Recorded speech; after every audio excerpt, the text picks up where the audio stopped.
خدا بخش گاؤں کی مسجد میں امام تھا۔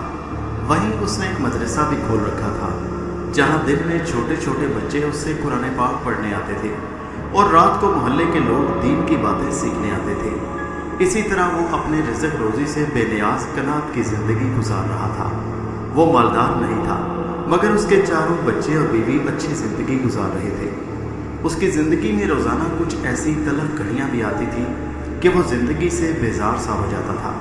جب بچے سو جاتے اور آنے جانے والے کا سلسلہ ختم ہو جاتا تو وہ اور اس کی بیوی آپس میں باتیں کیا کرتے۔ کچھ دیر نہ گزرتی تھی کہ اس کی بیوی غربت کا رونا رونے لگتی۔ خدا بخش وہ زور سے کہتی، گاؤں میں آپ سے کم علم رکھنے والے اچھی زندگی گزار رہے ہیں اور عزت سے زندگی بسر کر رہے ہیں، مگر ہم ہیں کہ غربت کے اسیر ہیں۔ خدا بخش سوچنے لگتا کہ کیا کوئی ایسی صورت ہو سکتی ہے کہ میں مسجد مدرسے کو چھوڑ کر ذمہ داری کرنے لگوں اور زمینداروں کی طرح عیش کی زندگی بسر کرنے لگوں۔ وہ اکثر بیوی سے ایسی باتیں کرتا مگر پھر کچھ دیر بعد خاموش سا ہو جاتا۔ تارا، وہ اکثر اسے کہتا، اللہ تعالیٰ نے اچھی خاصی آمدنی دی ہوئی ہے، میرا پیشہ شریفانہ ہے اور اپنے علم کی وجہ سے گاؤں میں بڑی عزت ہے۔ اللہ تعالیٰ نے ہمیں سب کچھ تو دے رکھا ہے، کس چیز کی کمی ہے؟ اس کے باوجود بیوی کے رات دن کے تانوں نے اسے زندگی سے کچھ مایوس سا کر دیا تھا۔ وہ تمنا کرنے لگتا، کاش اللہ تعالیٰ اس کے لیے آسمان سے سونا برسا دے تاکہ وہ بھی زمینوں اور باغات کا مالک بن جائے۔ خدا بخش نے کتابوں میں پڑھا تھا کہ شب قدر سال میں ایک بار آتی ہے اور اس میں ہر دعا قبول ہوتی ہے۔ رمضان المبارک میں وہ ہر رات کو رزق کی فراوانی کے لیے دعائیں مانگنے لگتا تاکہ اس کی دعا کو شب قدر نصیب ہو جائے اور اس طرح اس کی دعا قبول ہو جائے۔ ایک رات جب اس کی بیوی نے اسے بہت تنگ کیا تو وہ اداس ہو گیا۔ اس نے سونا چاہا تو سو نہ سکا۔ وہ بستر سے اٹھا اور گھر سے باہر دریا کے کنارے جنگل کی طرف نکل کھڑا ہوا۔ وہ رات کی تاریکی میں چلا جا رہا تھا اور آسمان کی طرف منہ کیے اللہ تعالیٰ سے دعا بھی کر رہا تھا کہ اس کی دعا قبول ہو جائے۔ اور پھر اس شب قدر کی رات کو اس کی دعا قبول ہو گئی۔ اس نے اپنے دائیں ہاتھ کی طرف ایک نور دیکھا، ایک فرشتہ آسمان سے اترتے دیکھا جو نہایت شیریں آواز میں کہہ رہا تھا، یہ 3 شیشے کی گولیاں لے لو، جب کبھی تو ان میں سے ایک شیشے کی گولی آسمان کی طرف پھینک کر دعا کرے گا تو تیری دعا فوراً قبول ہو جائے گی اور صرف تیری 3 ہی دعائیں قبول ہوں گی، اس سے زیادہ کی امید مت رکھنا۔ خدا بخش کے لیے یہ معاملہ بڑا ہی غور طلب تھا۔ وہ سوچنے لگا کہ وہ 3 دعائیں کیا ہونی چاہیے۔ اس نے مضبوطی سے 3 شیشے کی گولیاں اپنے ہاتھ میں دبا لی۔ وہ کیا دیکھتا ہے کہ ان گولیوں سے نور کی شعاعیں پھوٹ رہی ہیں۔ اس نے ادھر ادھر دیکھا تو کسی کو نہ پایا۔ اگر یہ 3 گولیاں اس کے ہاتھ میں نہ ہوتی تو وہ اسے خواب سمجھتا۔ آہستہ آہستہ اس کے دل سے خوف دور ہونے لگا اور وہ سمجھ گیا کہ خدا کی رحمت کو اس نے پا لیا ہے۔ وہ فوراً گھر کی طرف لوٹا۔ اس نے صبح کا بھی انتظار نہ کیا، بیوی کو جگا کر سارا واقعہ اسے سنایا اور شیشے کی گولیاں اسے دکھانے لگا۔ وہ اپنی دعا کے قبول ہو جانے کے نشے میں چور تھا۔ وہ بیوی سے بولا، تارا اب مانگ، جو کچھ مانگنا ہے تیری ہر خواہش پوری ہوگی۔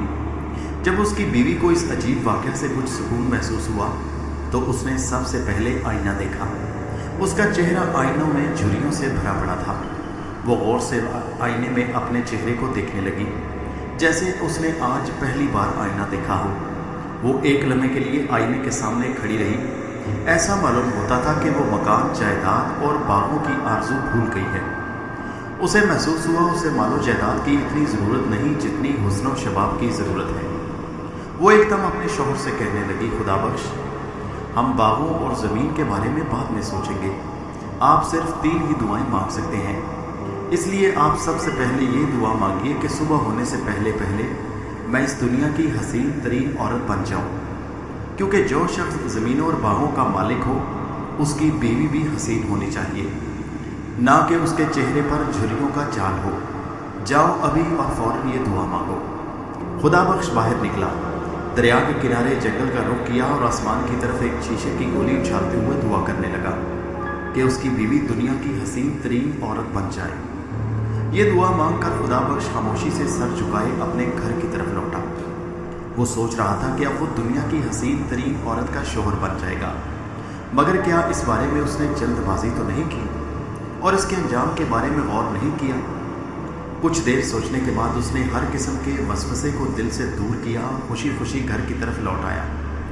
सुबह होते ही दुनिया की हसीन तरीन औरत अपने बिस्तर से उठी और आईने के सामने खड़ी होकर अपनी साहिराना हुस्न का तमाशा देखने लगी। वो बड़ी देर तक आईने के सामने खड़ी रही। जब उसे यकीन हो गया कि वो दुनिया की मलका हुस्न बन चुकी है तो उसे अपने अच्छे से कपड़ों की तलाश होने लगी, मगर उसे उन कपड़ों में से कोई भी जोड़ा पसंद न आया।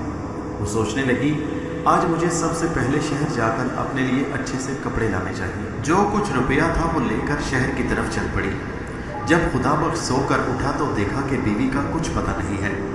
घर का कोना कोना छान मारा मगर वो ना मिली। वो सोचने लगा कि बीवी तो हाथ से गई। वो समझ गया कि रात की दुआ की वजह से ये सब कुछ हुआ है, मगर वो ये भी जानता था कि उसकी बीवी बड़ी पाक दामन है, कभी गलत कदम नहीं उठा सकती।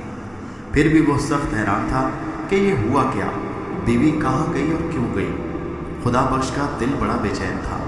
वो सब कुछ छोड़कर एक किताब उठाकर पढ़ने लगा। आंसुओं की बारिश में उसे कुछ दिखाई न दिया। कुछ देर के बाद जब आंसू रुके तो उसने कुछ पढ़ना शुरू किया। किताब में लिखा था, अगर तुम्हें गैब का इल्म होता तो तुम तकदीर के फैसले को ही पसंद करते। उसकी आंखों में दोबारा आंसू उमड़ आए। वो इससे आगे कुछ न पढ़ सका। उसके दिमाग में चक्कर से आने लगे थे। काश वो तकदीर पर शाकिर रहता और एक गैबी मामले के पीछे न पड़ता जिसके अंजाम से उसे कुछ खबर नहीं थी। वो कुछ देर तक अपने आप को कोसता रहा, फिर दिल ही दिल में कहने लगा, अफसोस मैंने अल्लाह ताला की रज़ा को छोड़ दिया और लालच में आकर छलांग लगा दी, जिसका अंजाम शर्मिंदगी है। साथ वाले कमरे से चारों बच्चों के खेलने कूदने की आवाज़ें आईं तो वो अपनी गहरी सोचों से बेदार हुआ। उसने अपने आंसू पोंछे और बच्चों के लिए नाश्ता बनाने लगा।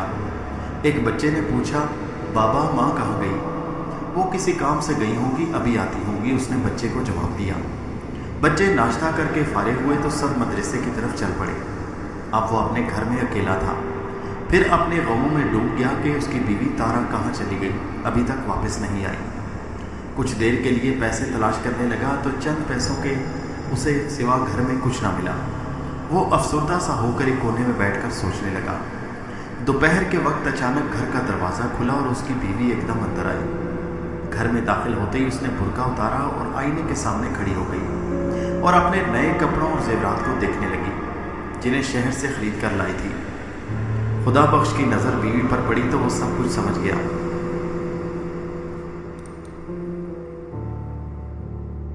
जब वो कीमती लिबास पहनकर आईने के सामने खड़ी हुई तो मुस्कुराए बगैर ना रह सकी।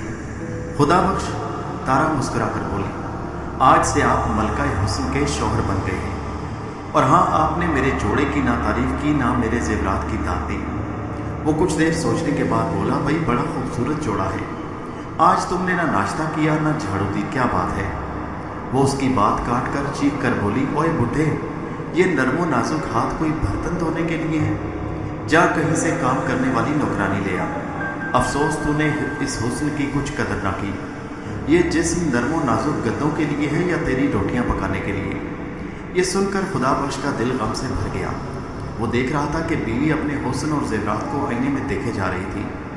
उसने समझाना चाहा तो वो चिढ़ सी गई। जिस दिन इस बुढ़े से मेरी शादी हुई थी उसी दिन मेरी किस्मत फूट गई। ये हुस्न तो नवाबों के शायान शान था, ना कि मस्जिद के मौलवी के जो किताबों और मस्जिद के मदरसे के दरमियान ज़िंदगी गुजारता है। खुदा बख्श बीवी के ये अल्फाज सुनकर हैरान रह गया। वो समझ गया कि ये सब कुछ उसकी दुआ का करिश्मा है। अगर वो दुआ ना करता तो ये दुनिया की आम औरतों की तरह होती और इसे कोई भी ना जानता। क्या एक मुत्तकी परहेज़गार हज़ारों नवाबों से बेहतर नहीं होता? वो उसकी सोचों का ताना बाना तोड़कर बोली, ओ बदसूरत बुढ़े, मेरे हुस्न जमाल को तेरी खिदमत गुजारी खा गई है। रोटियां पकाते पकाते मेरी सारी खूबसूरती ख़त्म हो गई। हाय मैं मर जाऊं, मेरे माँ बाप ने किस बदनसीब के हाथ में मेरा हाथ दे दिया। खुदा बख्श ने देखा कि बीवी को हुस्न के साथ साथ ज़ुबान भी तेज़ मिल गई जो पहले कभी ना थी। मैं जब अपने बाप के घर से आई थी तो कितनी हसीन थी, वो दोबारा बोली। इस मौलवी ने मेरी सेहत और जवानी को घिन लगा दिया। रात दिन खिदमत करते करते थक गई हूँ और अब अल्लाह ताला ने मुझे सब्र का फल दिया है तो फिर इसने मेरी कुछ कदर न की। कम वक्त जल गया है मेरे हुस्न से। कहता है रोटियां पका, बर्तन धो, ये कभी बर्तन मेरा पीछा नहीं छोड़ेंगे। ये सारी ज़िंदगी बर्तन ही मैं मांजती रहूँगी। इसे भी तो शर्म नहीं आती ऐसी हसीन औरत से ये बात कहते हुए। क्या ऐसे हसीन हाथ बर्तन मांजने के लिए हैं? ना बाबा ना, अब तो काम मुझसे नहीं होते। कभी तो सोच समझकर बात कर लिया कर, यह सारी उम्र बेवकूफ़ ही रहेगा।